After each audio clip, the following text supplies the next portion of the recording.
Hello everybody, welcome to my YouTube channel, Homeopathic Super Sessions by Dr. Jagos. Today I'll be doing something different. I'll be introducing MCQs, that is multiple choice questions in Organon.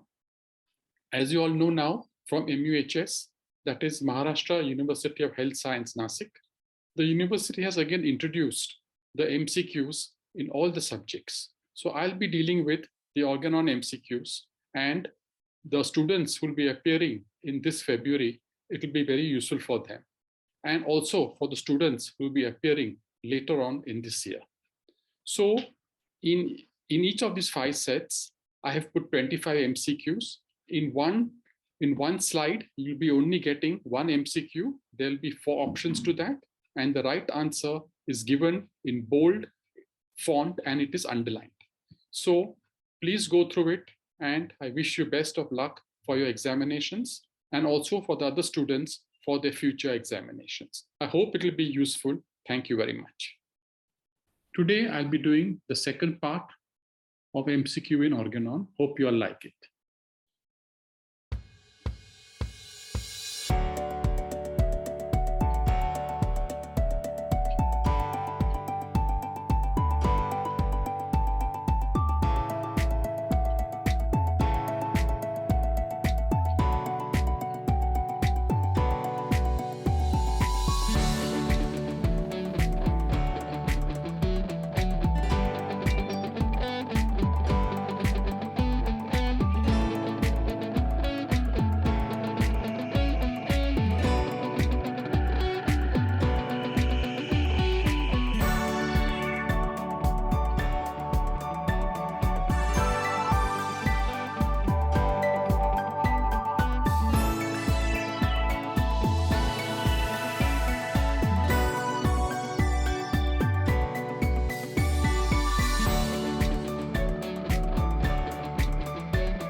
So that's all, folks. Please be stay tuned for more. Part 3 will be coming up soon.